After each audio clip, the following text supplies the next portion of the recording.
porque dele e por ele, para ele, são todas as coisas e eu também sou seu, porque dele e por ele, para ele, são todas as coisas e eu também sou seu, também sou seu. Bem descontrolada ainda, né? Ele está internado também, está em Maringá? Ribeirão Preto. Não é, né?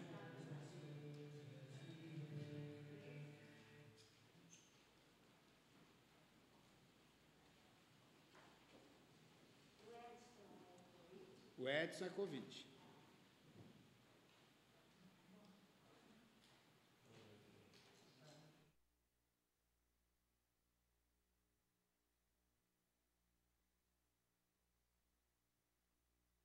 Essa chuva toda derrubou nossa internet, mas vai ficar gravado, 8 horas em diante a gente coloca no ar, porque derrubou aqui a nossa internet aqui da região. Foi muita chuva. Então, nós vamos iniciar.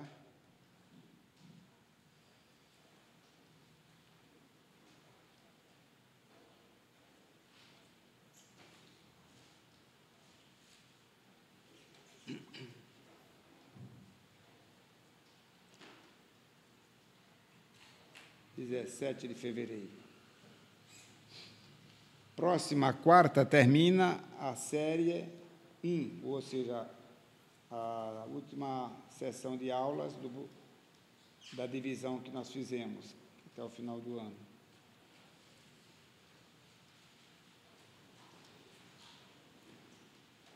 Já pode passar o primeiro slide?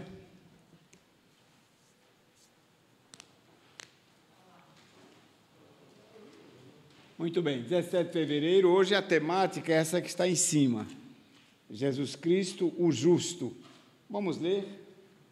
1 João, está sendo o livro da nossa meditação, do nosso curso.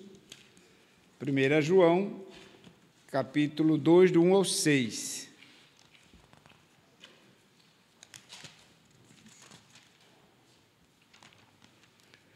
Vamos ler responsivamente. Leituras em 1 João. Nossa igreja, durante o ano todo, celebrando os 50 anos. Meus filhinhos, escrevo-lhes estas coisas para que vocês não pequem, mas, se alguém pecar, temos advogado junto ao Pai, Jesus Cristo, o justo. Verso 2.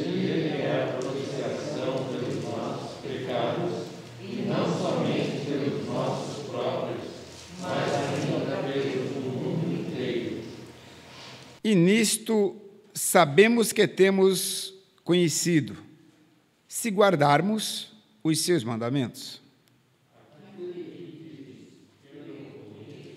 E não guarda os seus mandamentos, é mentiroso, e nele não está a verdade.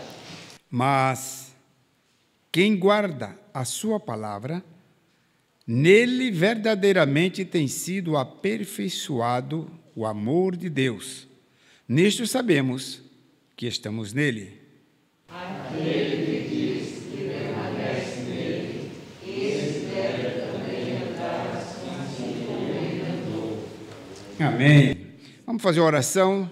Convido o nosso querido irmão, diácono Almir, a nos dirigir a Deus em oração, abrindo esta sala de aula nesta quarta-feira em nossa igreja. Senhor, nosso Deus e Pai, em nome do Teu Filho Jesus, entro na Tua presença, Senhor, para agradecer-te, ó Pai, por ter nos trazido aqui na Tua casa, Senhor, para que possamos aprender mais da Tua palavra, Senhor. Amém. Que o Teu Santo Espírito possa iluminar o pastor, que irá nos trazer a mensagem, Senhor. Seja com todos aqui presentes, com aqueles que estão nos seus lares, Senhor. Nos abençoe e perdoe os nossos pecados. Em nome de Jesus, amém. Amém. Nossa aula vai começar com a leitura de um belíssimo poema, é o Salmo 23, para nós começarmos a conhecer um pouco mais desse Jesus previamente anunciado aqui como o grande pastor. Então, o Salmo 23 é uma bela poesia que descreve quem é o sumo e bom pastor. Vamos também fazer uma leitura responsiva para que nós continuemos nessa tarefa que lemos em 1 João. 1 João diz que quem conhece e permanece se aperfeiçoa no amor. Nós vamos ler um salmo que vai nos encaminhar a esse aperfeiçoamento. Se nós começarmos a imitar como Jesus andava, vamos chegar muito perto deste Salmo 23, que é o Salmo do Bom Pastor. Diz assim a palavra de Deus: O Senhor é o meu pastor, nada me faltará. Ele me faz repousar em pastos verdejantes, leva-me para junto das águas de descanso. Refrigera a minha alma, guia-me pelas veredas da justiça, por amor do seu nome. Ainda que eu ande pelo vale da sombra da morte, não temerei mal nenhum, porque tu estás comigo, o teu bordão e o teu cajado me consolam. Preparas-me uma mesa na presença dos meus adversários, unges a minha cabeça com óleo, o meu cálice transborda. Bondade e misericórdia certamente me seguirão todos os dias da minha vida, e habitarei na casa do Senhor para todos sempre. Amém. Sempre que eu vejo este comecinho deste salmo que diz: O Senhor é o meu pastor, nada me faltará, ele me faz repousar em pastos verdejantes. Eu lembro de uma figura de um casal da igreja de Castro, era o senhor Roberto e a dona França. E eles me levavam sempre na casa dele para tomar, no Paraná tem muito café da tarde. Tinha visitado e tomava café da tarde. Ele me mostrava uma cena muito interessante. Era uma casa um pouco recuada e tinha muita grama na frente. E eles deixavam a grama crescer. Quando a grama crescia, eles soltavam as ovelhas para comer. E o senhor Roberto dizia: venha ver a alegria delas quando eu abro e elas descem para esse pasto. Passa o dia comendo um pasto verdejante. Quando eu vejo isso aqui, eu me lembro dessa figura, né? Como vão para aquele pasto verdejante? Comer satisfatoriamente. É isso que o Senhor faz conosco. Ele nos leva a este lugar. Neste momento em que a gente tem essa certeza que esse bom pastor faz assim conosco, e que nós precisamos do verso 3, mais do que nunca, refrigério para a nossa alma, nessas horas de tantas dores, de tantas dificuldades, notícias complicadas o tempo todo. A minha filha Adriana contraiu Covid, já saiu, acabou de passar a mensagem, saiu o resultado. Graças a Deus não atingiu ainda, e espero que não, está sendo medicada, a respiração, mas ela está sem ânimo para andar, não consegue nem levantar. Então, é muito delicado. Mas já conversei com ela há pouco e, graças a Deus, já está sendo cuidada também. Então, são notícias que chegam o tempo todo, né? Cada dia notícias tanto de Covid como não Covid. Né? Estava ouvindo hoje, nós temos 240 mil mortos de Covid. De câncer no Brasil morre 340 mil por ano.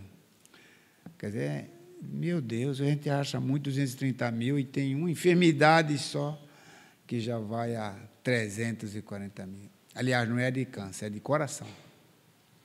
340 mil só de problemas cardíacos. Fico olhando, é muita coisa, né? A gente, quem sabe o valor da vida para o Senhor, imagina quantas vidas, né? E a nossa tarefa aumenta, né? Essa obrigação aumenta muito. Deixar essas pessoas conhecendo o Evangelho, naquilo que nos compete, naquilo que nos chega. É preciso dizer o grande amor de Deus, independente dessas situações e circunstâncias que a gente passa. É que comentava esses dias não recordo mais com quem, mas dizendo assim: se chegar a nossa vez, nós temos uma grande segurança, estamos nas mãos dele. O que nos preocupa é quem não está nas mãos dele.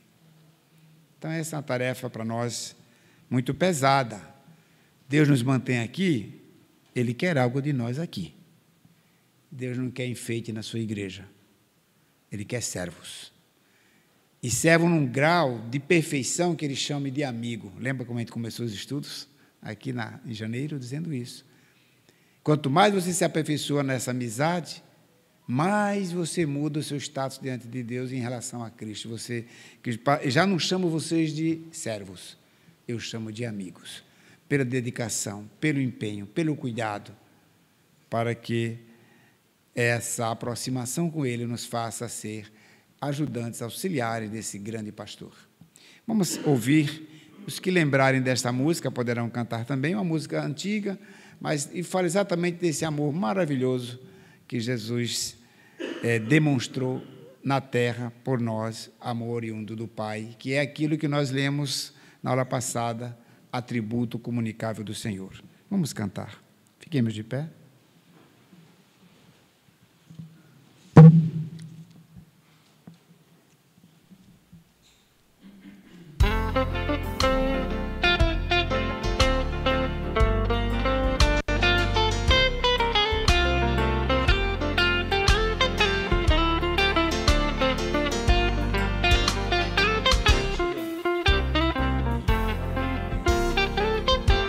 O amor de Jesus é maravilhoso, o amor de Jesus é maravilhoso, o amor de Jesus é maravilhoso. Conhece? Vai passar?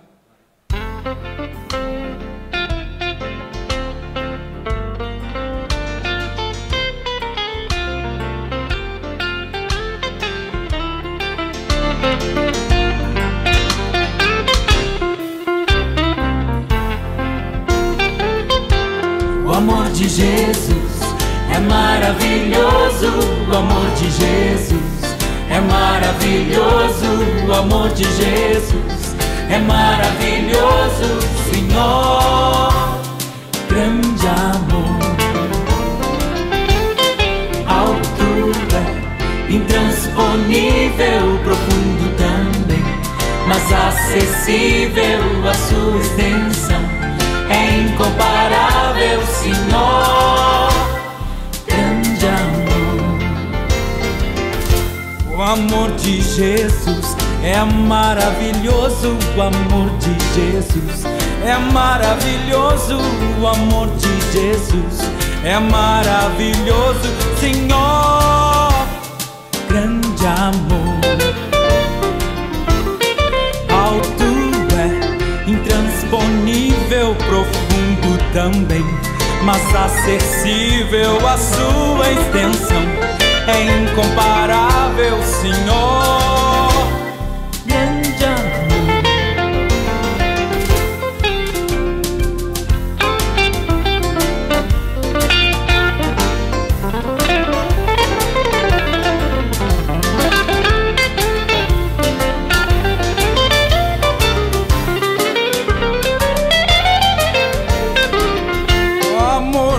Jesus é maravilhoso, o amor de Jesus é maravilhoso, o amor de Jesus é maravilhoso, Senhor, grande amor. Alto é, intransponível, profundo também, mas acessível a sua extensão. É incomparável, Senhor, grande amor. Ó profundidade da riqueza, tanto da sabedoria como do conhecimento de Deus. Quão insondáveis são os seus juízos, quão inescrutáveis os seus caminhos.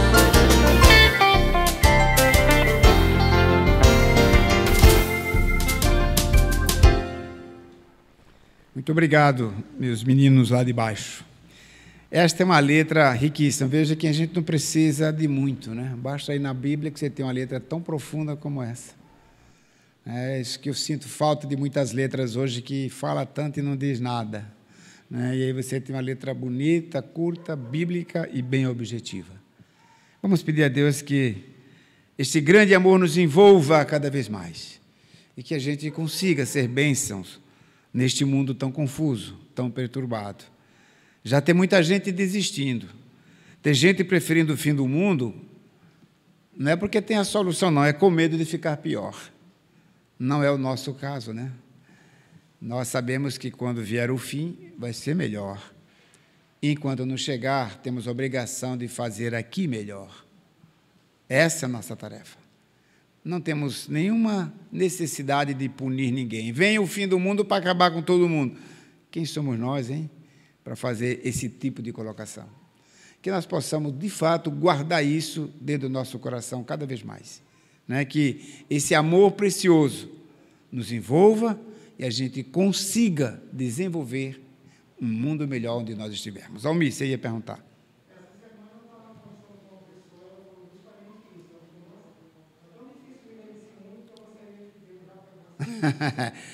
Infelizmente, é assim, né? Como é difícil, quero ir embora. Né?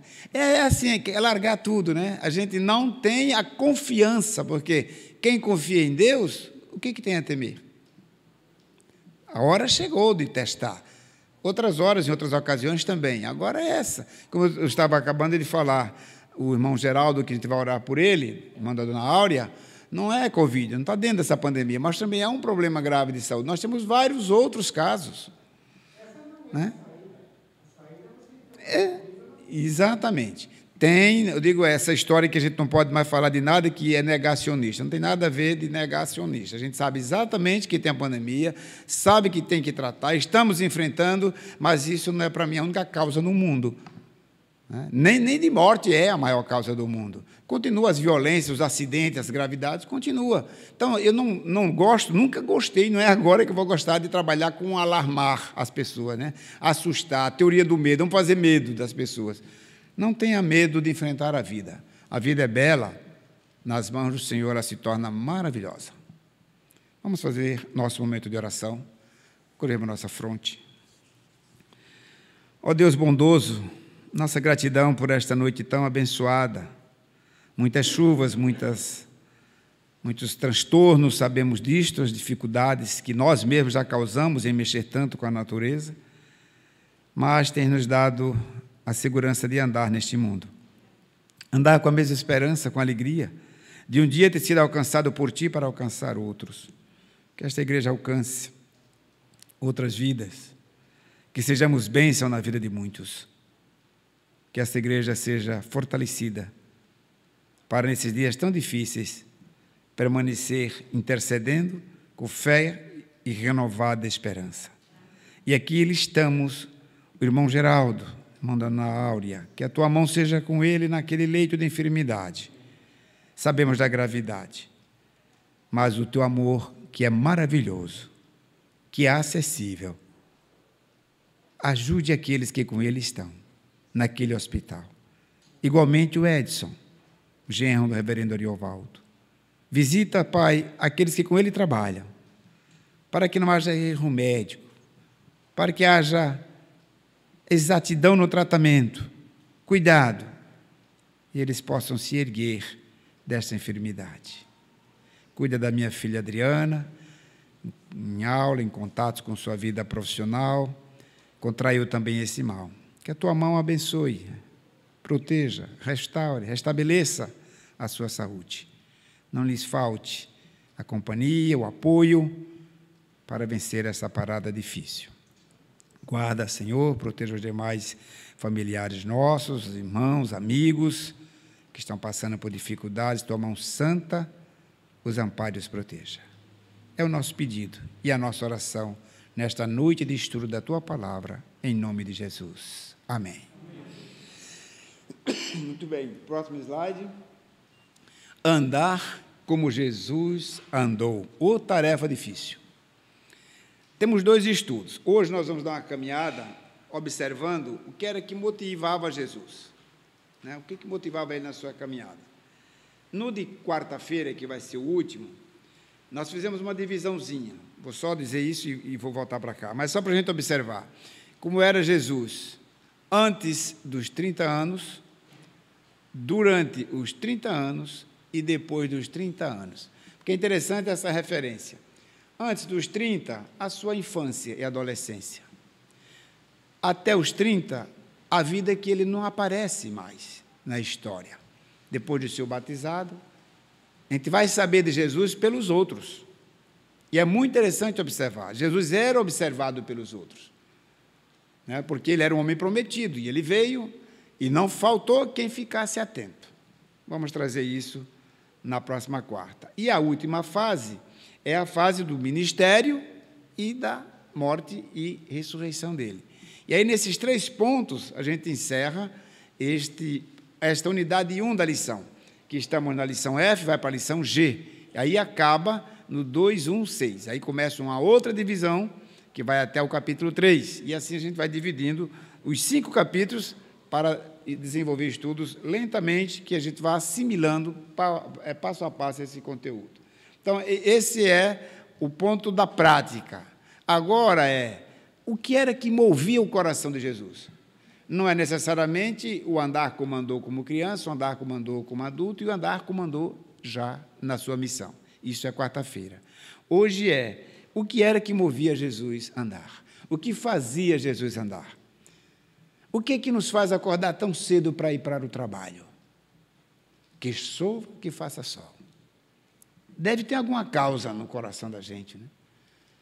Levantar todo dia, as mesmas rotinas. Eu fico imaginando donos de casa, pessoas que cuidam do seu lar, todo dia aquela rotina.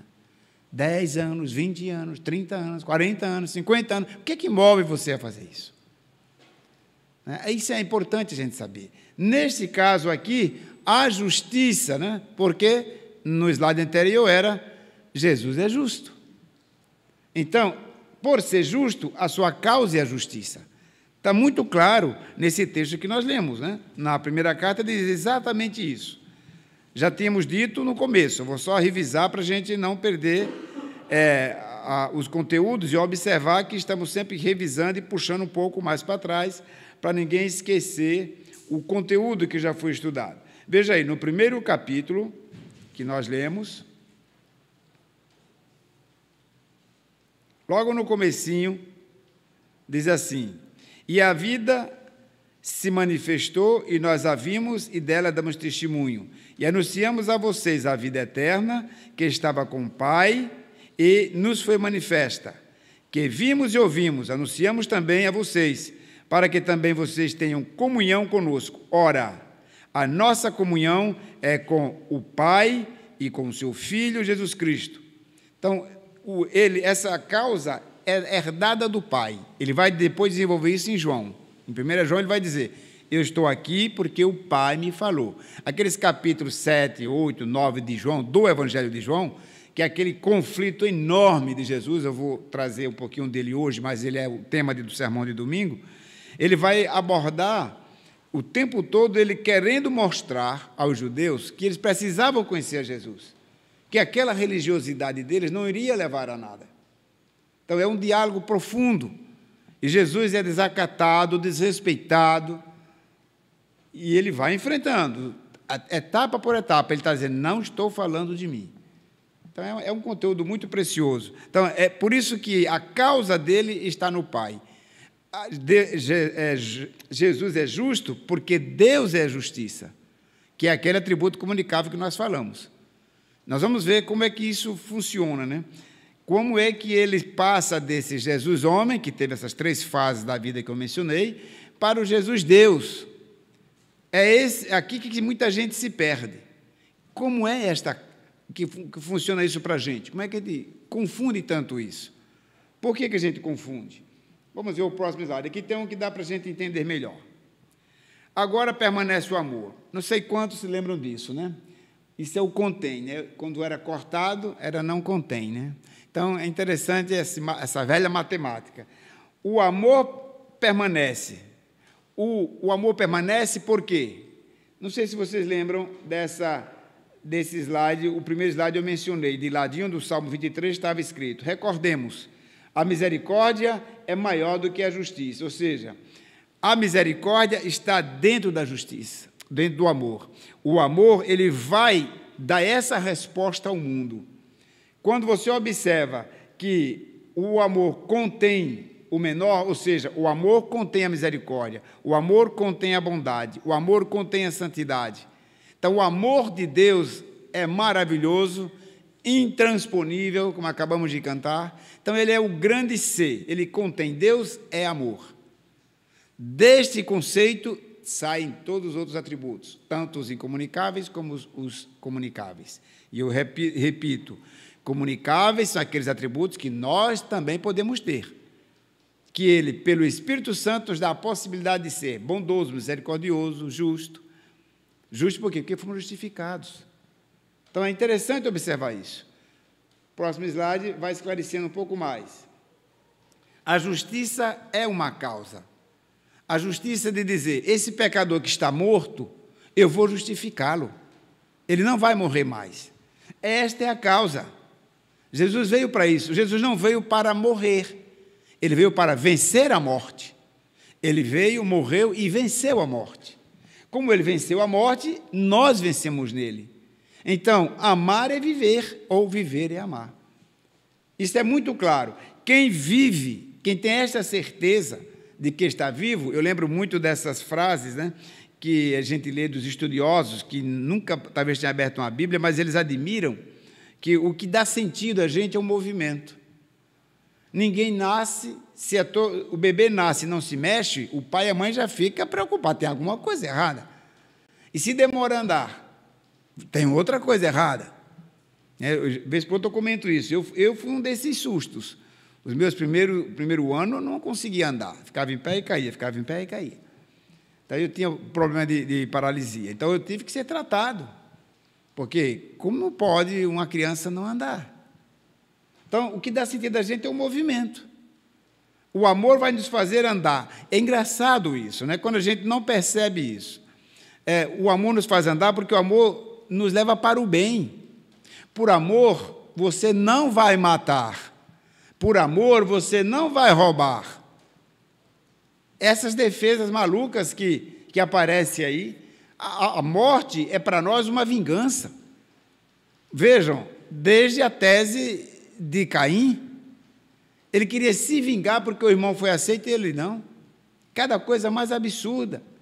Filho que mata, mãe que mata filho para se vingar do marido, marido que mata filho para se vingar da mulher. É vingança. E é um atentado a Deus, porque Deus é o autor da vida. Isso é muito importante se lembrar. A morte não está no calendário de Deus. Ele é Deus dos vivos. Então é muito importante que cada um guarde isso no coração. O nosso objetivo é manter este corpo vivo, andando, atuante, para honrar e glorificar o Senhor. Com tudo que você faz, com tudo que você pensa, com tudo que você é. Então, esta é uma lição que estava na causa de Jesus. Jesus veio para que você tenha a vida e tenha abundância. Nada faz sentido para um crente que não seja viver. Ele pode estar nos últimos dias da sua vida. Ele quer viver. Por quê? É bom eu estar contigo, mas aqui eu tenho uma missão. A minha tarefa aqui é dizer ao mundo o grande e maravilhoso amor de Deus. Então, enquanto eu estiver aqui e tiver fôlego de vida, essa é a minha tarefa. Vamos a Deuteronômio 10, vejam que lição interessante, para observar que relação há o tempo todo, Antigo e Novo Testamento. Levítico 10, do 12 ao 16. Do mesmo modo, faremos uma leitura alternada dessa segunda lei, Deuteronômio, né? Segunda lei, 10 do 12 ao 16. Assim nos diz a Sagrada Palavra, nesta noite de estudos na nossa igreja. E agora, Israel, o que é que o Senhor requer de vocês? Não é que vocês temam o Senhor, seu Deus, andem em todos os seus caminhos, amem e sirvam ao Senhor, seu Deus, de todo o coração e de toda a alma. Para guardar os mandamentos do Senhor e os seus estatutos Eis que os céus, é o céu dos céus, e os céus dos céus são do Senhor, o Deus de vocês, a Ele pertencem a terra e tudo o que nele há.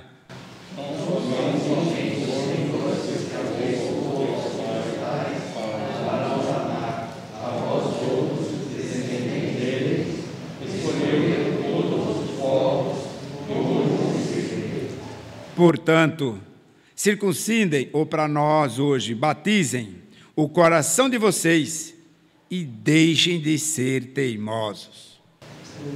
Lição, né? Eu digo, olha, grava isso, risca, marca a tua Bíblia, toma no papel, toma nota, porque foi daqui que João tirou. João não inventou nada. João era um estudioso, conhecedor da lei. Isso aqui é lei. Depois que o povo desobedece, sai para outra caminhada, vem o Deuteronômio, a segunda lei, que é uma revisão e ampliar a primeira. Então, o objetivo é isso, a obediência. O que vai nos fazer, eu até coloquei isso aqui, a obediência mantém o movimento. É muito interessante observar isso. E quando eu tive um acidente, eu me lembro que eu ia ficar com dificuldade de andar. E logo cedo eu tive fisioterapia, mas coisa difícil é a fisioterapia, quando você tem dificuldade, as limitações. Tinha afastado o fêmur da bacia e tinha quebrado uma patela. Passei mais de 40 dias em cima de uma cama. E para voltar a andar foi difícil. Eu lembro que a fisioterapeuta disse, cumpra o que eu disse, desça e suba essa ladeira andando. Mas doía. Eu quase que dizendo, é a senhora que vai subir, né? Mas ele não pode ser desaforado, né? Teve que obedecer e fazer. Foi a melhor coisa que eu já fiz, né? Muito cedo eu recuperei os movimentos. A obediência faz a gente andar. Levantar cedo, olhar para o dia que Deus fez, abrir sua palavra, ler, orar, é a melhor coisa que você faz. Por que a gente desobedece? Porque coloca as outras coisas na frente. Vai fazer café primeiro, é um monte de louça para lavar, o transporte está atrasado, aí corre tudo, atrapalha tudo, não é verdade? Como é difícil ser obediente. Não é, às vezes, querer, são os obstáculos do cotidiano que te levam a isso. É uma luta ter que dizer, não, é a Bíblia mesmo, eu vou ter que parar, eu vou ali, eu vou sentar ali, eu vou orar, é ela que eu tenho que ler. Porque se deixar o celular perto, complica mais ainda, que é a mensagem que não para de chegar, né? Então, é uma questão mesmo de você se disciplinar. É o pão da vida. Faz isso. E vai avaliando, e vai avaliando. Então, esse texto mostra, de fato, andar em todos os sentidos. Não é andar só fisicamente. É o andar no conhecimento. É manter essa vida na presença do Senhor. O dia vai passar do mesmo jeito do outro. E ele não volta mais. Faça o que tem que fazer agora. Próximo slide. Andar como um advogado é viver da causa. Isto inspira. Olha a causa. Esse versículo, meu avô repetia centenas de vezes. E eu nunca fui à Bíblia para ler, muito embora eu tivesse uma Bíblia. Ele dizia, no seu analfabetismo de formação, ele dizia, porque Deus amou o mundo de tal maneira que deu seu Filho unigênito. Eu me lembro que no começo ele dizia unigenito, que ele não sabia ler. O Filho unigênito de Deus. Mas olha que lição, um versículo só. Eu lembro-me muito que dizia um dos meus professores. Ele ensinava o que eu chamo, muito aqui eu digo isso para a igreja, vez por outra eu trago essa palavra. É o método do aspiral. Você põe esse versículo bem no meio de uma folha de papel e vai construindo todos os outros versículos ao lado, para você ver como é interessante. Desde esse dia em diante, quando me perguntam, por onde é que eu começo a ler a Bíblia, pastor? Pelo livro de João, João 3,16. Porque quando você vai observar, é este amor que vai pegar logo de cara o começo do capítulo 3, que é o quê? O novo nascimento. É como se o João 3,16 fosse o embrião. Ali no útero de Deus você está ali. E ali você começa a se desenvolver. E você vai perceber que esse homem velho voltou para o útero materno de Deus, né? Ele vai criar você um novo coração. Você vai desenvolvendo. Aí faz sentido, porque começar a ler Ah, vou ler de Gênesis a Apocalipse. Você não vai entender. Se você nunca estudou a Bíblia, você não vai entender. Vai começar a brigar. Que Deus é esse? Olha que coisa maluca. Como é que já matou esse irmão? Como é que fez isso? Como é que fez aquilo? Você tem que saber ler isto. Por isso o trabalho de Jesus foi com quem primeiro? Paulo disse que veio para quem? Para os seus. O amor de Deus vai para eles que eles tiveram contato com a lei, não obedeceram, eles precisam conhecer como é que eles vão chegar a mim. Então, ninguém ouviu o Evangelho tão bom, tão claramente, inicialmente, do que os próprios judeus. Esse é o resultado do amor. Eu dei a lei, não cumpriu, está condenado. Calma, eu dei a lei, não entenderam, não cumpriram, vai o Filho. Ele vai ser Deus na terra, para amar e colocar você diante da causa. O que move um advogado? Aí eu trouxe um advogado para me dizer, com a palavra, Dr. Ederson.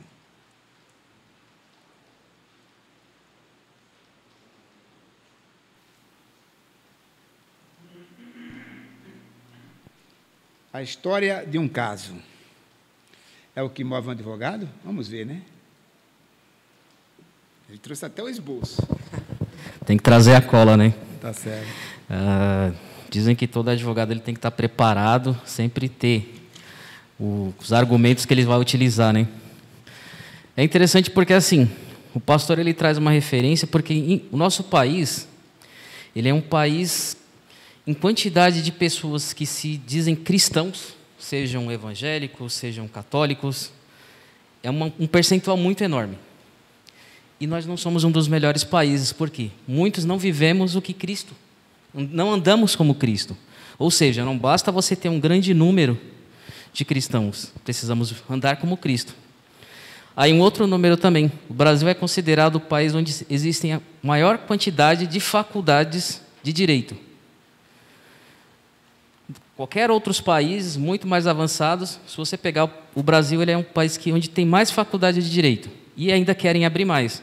Ou seja, era para a gente ter um dos lugares onde fosse mais justo. Mas uma das coisas que a gente aprende na faculdade é que direito e justiça são duas coisas diferentes. E uma das palavras que me marcam, primeiro que é isso, que justiça e direito são duas coisas diferentes. E que a verdadeira justiça está numa palavra que a gente encontra na Bíblia também. Sabe qual é, pastor? Que a verdadeira justiça é a justiça ideal? Equidade. Equidade. É uma palavra que a gente aprende no direito que ela, sim, é a justiça ideal, porque é o que dá o que realmente a gente merece. E aí você tem, num dos textos, né, o porquê que para a gente lá existe que nós temos esse advogado. Porque assim, o advogado, ele intercede pelo seu cliente, né? Ele busca o melhor para o seu cliente. Mas diferente de nós, que muitas vezes temos o sentimento egoísta, o nosso advogado, ele busca o que é melhor para a gente. Mesmo ele sabendo que nós somos pecadores, temos os nossos defeitos, ele busca o que é melhor. O que é melhor para a gente? A nossa salvação. Isso é o que é o melhor para a gente. E é interessante que, assim, eu sempre falo para os meus clientes, não mente para mim. Entendeu? Não mente, porque, assim, uma coisa que, assim, eu não quero passar vergonha na frente do juiz, você falando uma mentira, e depois o juiz vai imaginar que eu que te orientei a mentir. Então, uma das coisas que eu peço, não mente para mim, entendeu? E a gente busca sempre trazer isso. Infelizmente, a justiça do homem ela é um pouco diferente da justiça divina, né? O senhor falou desse versículo que foi decorado por uma pessoa. Acho que a gente tem aquele ditado popular, né? A justiça de Deus tarda, mas ela nunca falha. Nós sabemos que realmente ela é uma justiça ideal, é a nossa equidade, e realmente ela é uma que nunca prescreve. Ela sempre pode ser feita. Então, eu acho que essa minha experiência, né, de advogar, buscar fazer o que Cristo faria no meu lugar, acho que a gente tem essa pouco de você se colocar, que é uma palavra muito utilizada hoje, empatia, se colocar no lugar das pessoas, entendeu? Muitas vezes a gente lida com casos que que a pessoa não age conforme a palavra de Deus, mas não cabe a gente fazer a vingança. E uma coisa que a gente pensa assim, a pessoa ela fala assim, ela sofreu algum atentado e ela fala assim, eu vou fazer justiça. Não, você não vai fazer justiça, você vai se vingar da pessoa. E a vingança não cabe a gente. Entendeu? Sabemos que a nossa... E aí você lembra, a gente estuda no direito, a lei de talião, né? Olho por olho, olho por dente. Para a gente pode parecer absurdo, né? Se alguém matou um irmão meu, eu vou lá e mato o irmão dele. Mas, por incrível que pareça, na época, isso era uma justiça avançada. Era por quê? Às vezes a pessoa matava um ente meu e ia lá e matava toda a família. Ou seja, falou, não, agora vamos ter uma igualdade aí. E acho que esse caso de você se colocar no lugar do cliente, você buscar, entendeu? Você saber que, infelizmente, as pessoas usam das leis para tentar burlar, e você muitas vezes você procura, fala, não, vou buscar, não fazer justiça por mim, mas buscar que o meu cliente ele tenha esse direito que foi cerceado por ele, né? Porque infelizmente é assim. Eu percebo que o nosso país ele é muito, existe uma legislação muito grande, mas a gente acredita que 99% das pessoas agem dentro da lei. Mas infelizmente esse 1% faz com que a gente tenha esse emaranhado de coisas que a gente busca. Entendeu? E é interessante, se eu me estender muito, só me corta, hein, pastor? E é interessante que, assim, com o passar do tempo, você vem buscando novas formas, né? Não só o embate, você tem sido utilizado hoje muito no direito e é algo que me agrada muito. Que, inclusive, é algo que, assim, eu penso em me especializar e é você, principalmente na justiça civil, você buscar formas conciliatórias de resolver um problema, por meio de mediação, de conciliação, né? Você buscar ali entre as partes, você resolver logo no começo, buscar um acordo, entendeu? E você ter isso. E aí você tem... Acho que sempre quando eu estou lendo a Bíblia, e tem algumas palavras que me marcam, e uma delas também é graça. O que é a graça, pastor? Favor imerecido. Imerecido. E por incrível que pareça, esse termo graça é um termo que é utilizado no direito também. Quando você tem uma pessoa que foi condenada e ela é individualizada, ou seja, eu perdoo a sua pena direcionada a você, mesmo que você mereça. Entendeu? Ou seja, olha uma lição que na lei dos homens tem que... para mim é tirado da lei divina, porque o nosso perdão, a nossa graça, só Deus nos dá, mesmo que não merecemos, mas Ele nos traz isso. E eu sempre procuro, é interessante assim, eu procuro com as devidas separações, mas eu busco que assim, a Bíblia ela existe uma hermenêutica, uma forma de você estudá-la, de você interpretá-la, assim como qualquer área do direito também você tem. Você vai buscar o contexto histórico, o porquê que daquela lei, entendeu? E eu tenho lido um pouco mais do Velho Testamento, eu sou apaixonado por história, e eu lendo os Juízes, dá um pouco de raiva daquele povo, né? Porque Deus dava um juízo, eles ficavam bons, depois eles iam e pecavam tudo de novo, aí Deus vinha e dava um outro juízo e perdoava eles.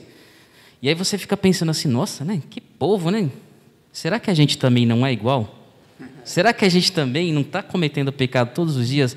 E só essa graça, só esse advogado lá, né? Esse mediador por nós, entendeu? E esse ensinamento, o amor que o pastor falou, só esse amor que você tem para você se colocar, porque você vai ser envolvido por situações que você muitas vezes vai pensar assim, tá certo, tem que ser preso mesmo, tem que, infelizmente... Me dói saber que tem cristãos defendendo a pena de morte. Ou seja, a pessoa errou, ela merece morrer? Não cabe a gente fazer essa justiça. Se Deus pensasse assim, Ederson, você pecou, então você merece não ser salvo, o que seria de nós? Entendeu? Porque o que se busca é que essa pessoa que cometeu um crime, ela também tenha o arrependimento, ela tenha essa salvação. Não isentará da pena dos homens, mas a gente espera que ela busque estar isenta, né? Ter um advogado que a salve da pena de morte eterna, que é o que a gente busca. Muito obrigado. Obrigado. Muito bem, vejam bem como é que anda um advogado, hein? Ele tem uma causa, a sua causa é o outro, e o que vai fazer ele trabalhar em cima deste outro é exatamente esse amor que ele deve ter pelo outro. A palavra-chave que ele usou é equidade, e depois a graça, que é imerecida. Eu lembro-me muito das teologias estudadas quando você analisa o homem pecou, já está condenado. Então, para que Cristo? Já está condenado? É exatamente pelo amor. Merecer você não merece, mas eu amo vocês. Então, eu vou fazer o sacrifício que vocês deveriam fazer. O Evangelho é isso, por isso que eu costumo sempre observar essa questão que a gente, às vezes, comete esse erro de achar que é um privilegiado porque é salvo. Né? Privilégio de quê? Merecimento algum.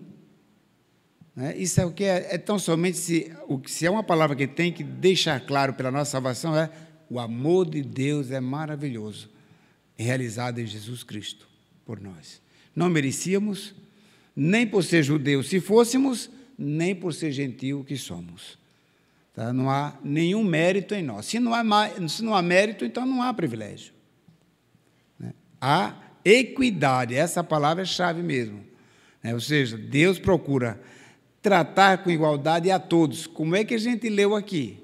Vou repetir. De onde é que saem todas essas palavras? Nós acabamos de ler que ele morreu pelo amor de todos. Ele ama todos. Os que vão crer ou não é outro departamento, mas deixa claro que ele morreu por todos. Purifica de todo o pecado. Não há um só pecado que ele não tenha resolvido. E no final ele diz que o que ele fez foi, a sua morte foi por todos. Ficou muito claro isso, né? Digam-me. Isso, é um bom exemplo, né? Veja o próximo slide. Quando a gente sai desse exemplo, como é que anda um advogado? O advogado anda por uma causa. Jesus veio aqui andar por uma causa. E ele foi justo na sua causa. Então, agora nós temos essa... É o próximo slide já. Isso. Isso aí tem observado que, ao final, eu aumento esse slide, né? Essa compreensão. Jesus é um advogado sensível. São tantos exemplos que, se nós fôssemos daqui, nós não terminaríamos de demonstrar o quanto Jesus foi sensível. O exemplo mais importante que eu vejo é esse que o irmão Amir acabou de citar. Como é que uma pessoa, naquele sofrimento todo, tem dois ao seu lado, um deles se arrepende e ele diz, você vai estar comigo. Não teve lugar para choro, para dizer, olha como é que eu estou. A gente faz isso, né? Mas um filho de Deus sensível não faz isso. Ele cuida do pecador ali mesmo onde ele está. Ferido, machucado, humilhado, na cruz. Ele diz, hoje mesmo você vai estar comigo. Que palavra de consolo, hein? Você imagina aquele homem ter escutado isso? E ele, no maior do sofrimento, olha que sensibilidade. Hoje mesmo você estará comigo. Por isso que se comunica esse amor. Nós precisamos fazer com que esse amor seja reproduzido por nós. Essa tarefa é possível, amar se aprende. Nós temos que agir por amor. Por quê? Porque a graça dele está em nós, é ele que nos motiva, não é no saber. Eu não preciso da teologia para amar. Aprender a amar e aprender a viver na tua graça que me basta. Essa é a escola. Eu fiz num dos artigos que eu fiz para o Mackenzie dos 150 anos, eu escrevi isso, que a igreja ao lado da escola tem um significado muito interessante. E o significado era esse. Essa escola só será bem-sucedida se ela andar pela graça. Que ela não é resultado do empreendimento financeiro. Ela é resultado de alguém que amou os brasileiros e que veio aqui para educar os brasileiros e eles lerem a Bíblia e encontrar a salvação. É outro projeto, né? Totalmente outro projeto. Próximo slide. Viver é cuidar. A morte se apresenta como alternativa na hora da dor. Eu coloquei a experiência de Jó, que é uma que a gente conhece bastante. Lembre-se que Jó era aconselhado a morrer. Lembram? E ainda tinha um conselho mais cruel: deixa teu Deus e morre. Ora, quantos de nós ouvimos isso na hora da dor, se não nossa, de outros? Está aí, ó, o crente, morre logo. É melhor morrer do que ficar sofrendo. Mas sofrendo o quê? Olha o exemplo de Jó. Tem alguém que sofreu mais do que esse homem que eu conheça? Pelo menos pela literatura, já que não teve como conviver com ele. Mas olha que coisa curiosa isso aí. A diferença é interessante observar isso. Satanás só logrou êxito na vida de Jó porque Jó tinha e tem, nós temos, e ele tinha e nós temos, a capacidade de pecar. Nós temos o que Jesus não teve. Se Jó não tivesse como pecar, Satanás não lograria êxito. Por isso Deus, sabedor que é, disse: testa ele. Ele vai sofrer, ele vai reclamar, ele vai aborrecer o dia que nasceu, ele vai encontrar todos os obstáculos, mas ele não vai me deixar. Essa é a experiência. Isso é para mostrar a gravidade do pecado. O pecado é uma doença grave e se manifesta lentamente. Qual é o sinal, então, pastor? Como é que eu sei que eu estou com essa doença? O desânimo. Olha o próximo slide. O desânimo traz para nós um quadro bem perfeito do que é que está acontecendo. O diagnóstico é fatal. O desânimo da alma nos leva a abandonar a causa. E aí volta para aquele slide da causa. Então, quando você começa a sentir-se desanimado com a leitura da Bíblia, com a oração, em vir para a igreja, a tua doença está se agravando. Só que tem um detalhe: como a doença é da alma, você não vê ferida alguma. Você tem as pernas para ir onde você quiser. Você corre, você anda, você vai para a praia, para o cinema, para o jogo. Você está bem. O problema está na alma. É ela que desanima. E o resultado dela está aí no diagnóstico, Romanos 6, 23. É a morte. Este é o problema. E nós estamos aqui para dizer o quê? Que esse amor maravilhoso, o que é que ele afirma? Ele diz: não se desespere. Não se desespere, que a cura já existe. A cura está entre nós. A cura do Senhor está entre nós. Isso é fundamental. Então, como é que a gente resolve isso? Procurando uma terapia espiritual eficaz. É fundamental atentar para isso. E aí está nesse Salmo 51. Vamos a ele? Apenas um verso para a gente observar que lição maravilhosa o Salmo 51 nos passa. Então, quando você encontra a enfermidade e é diagnosticada, você procura a solução. A solução está no verso 10. Diz assim: cria em mim, ó Deus, um coração puro e renova dentro de mim um espírito inabalável. Não me lances fora da tua presença. Não faças isso comigo. Então, essa é a terapia que nós precisamos. Ele confessa o seu pecado e deixa. E aí começa a reconstrução, a palavra-chave do verso 12, do Salmo 51. Restitui-me a alegria da salvação. Eu perdi.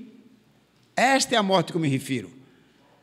É isso que o desânimo da vida espiritual nos traz. Próximo slide.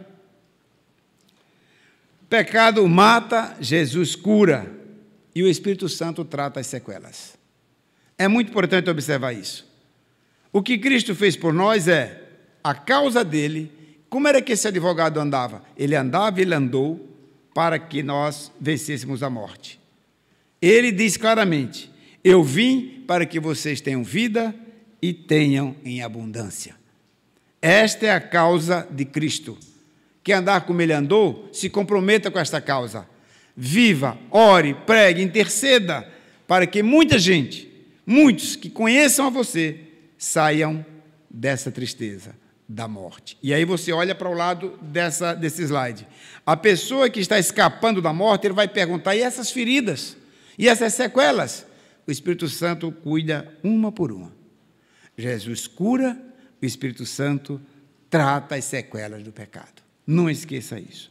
Próximo slide.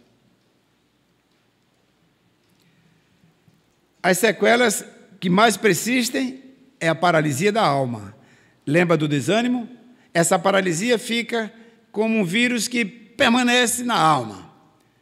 E o que ela faz? Quando ela não é tratada, ela vai se desenvolver, e o que ela vai trazer como consequência é esse desânimo, de não querer cuidar da vida, de não querer cuidar do seu pecado, da sua vida espiritual. Com a alma paralisada, o que acontece com o corpo físico quando o cérebro paralisa? Morte, não é? O médico diagnostica morte. E quando a alma paralisa? Morte também. Você está espiritualmente morto. Então, o cuidado para que essas sequelas não permaneçam na vida humana.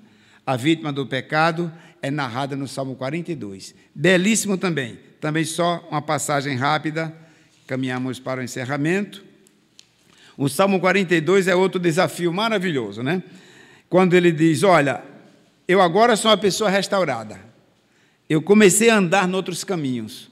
O meu corpo que antes pedia pelo pecado, agora pede pela tua água. E olha o que ele diz, é assim que minha alma suspira. Está vendo o que é uma alma tratada? A alma tratada não pede mais pelo pecado, ela suspira pela água da vida. Ela tem desejo de ter a palavra nas mãos, de ler, de procurar obedecer a Deus. Ele sabe que Deus está vendo. Olha o verso 4, verso 2. A minha alma tem sede de Deus, do Deus vivo. Eu quero me encontrar com Ele. É aqui que você vai encontrar Paulo dizendo, eu quero estar com Cristo, é melhor. Mas enquanto estiver aqui, eu tenho que ensinar, eu tenho que estar vivendo de uma forma abundantemente. Então, esta é a narrativa do Salmo 42. É a narrativa de um paciente. Ele chega e diz, era assim que eu estava, agora Deus me curou, é assim que eu estou. É muito interessante fazer a junção desses textos. Último slide. Fisioterapia interior. Responde a esse tratamento da tua alma. Olha para o teu interior. Veja os benefícios que Deus já te trouxe. Avalie o que é andar com o Senhor. Ele está com a mão estendida. É essa fisioterapia interior para você reaprender a andar. O desânimo tira a vontade de andar, desmonta a gente. Eu me refiro mais uma vez um paralelo com o corpo, né?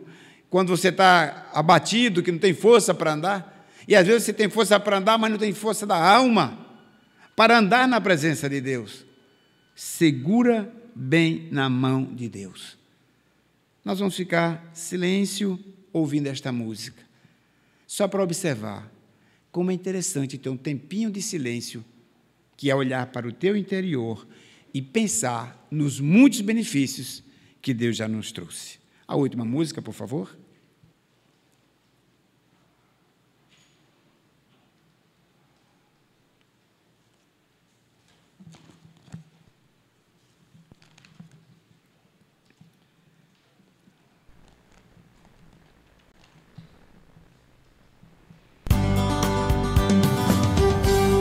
Não vamos cantar, só pensar. Pode baixar mais, bem baixinho, como combinamos, bem baixinho, só para a gente pensar.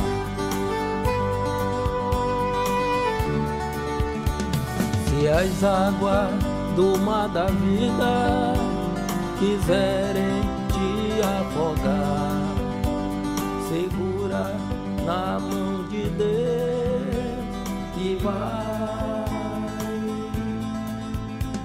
Se a tristeza dessa vida quiser te sufocar, segura na mão de Deus e vai.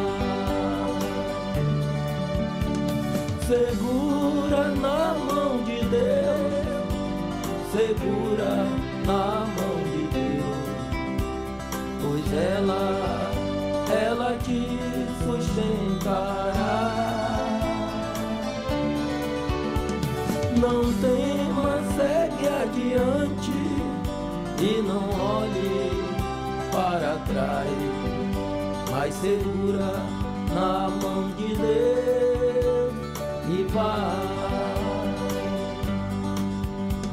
Se é pesada a jornada e te cansa a caminhada, segura na mão de Deus vai,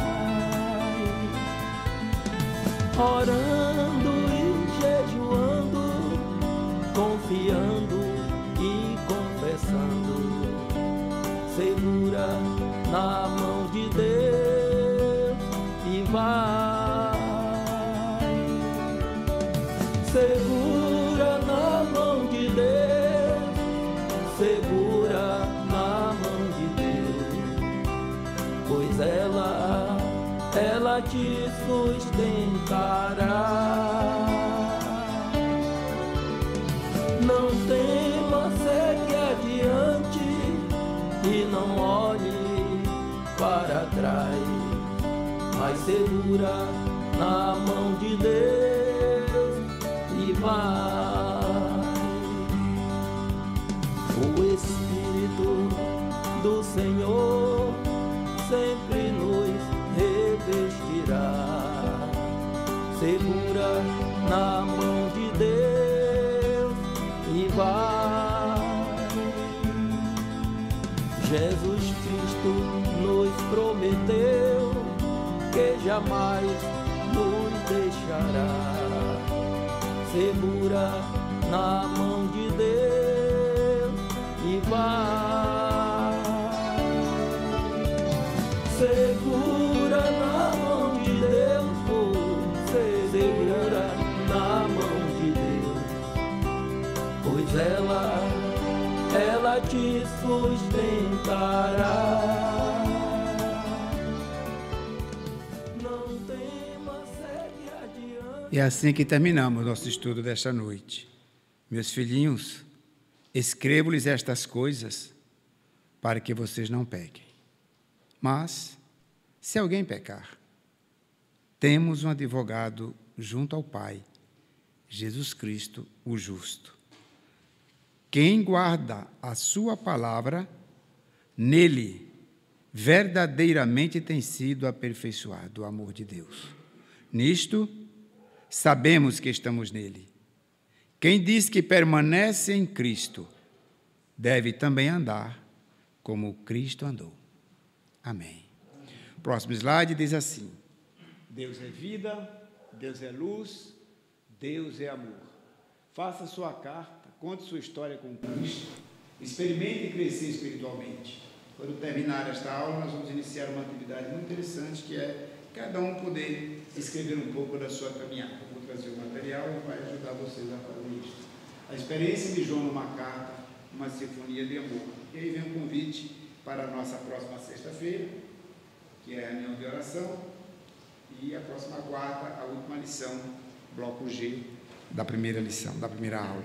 Que Deus abençoe a vida da nossa igreja, conceda a todos uma noite abençoada, que essas chuvas não tragam maiores dificuldades, que Deus abençoe nossos lares, sobretudo aqueles que estão enfermos. Como é seu nome para orar por você? Rodrigo. Vamos ficar de pé, vamos orar e encerrar esta noite de estudo. Ó Deus que nos assiste, Deus que nos ouve, Deus que mandou seu Filho para nos resgatar e nos dar força para andar na sua presença. Obrigado por esta noite, por todos que vieram, por os que não puderam ouvir e estão em seus lares ouvindo tua palavra ou vão ouvir tua palavra. E nesta noite especial agradecemos a vida do Rodrigo, que entrou aqui. Obrigado pela vida dele, abençoa a sua vida, dá-lhe paz, saúde, e que o teu evangelho frutifique no coração do Rodrigo. Leva-o em paz para o seu lar, como também nos leve em paz para os nossos lares. É o que pedimos com gratidão, em nome de Jesus. Amém. E em paz, o Senhor os abençoe. Amém.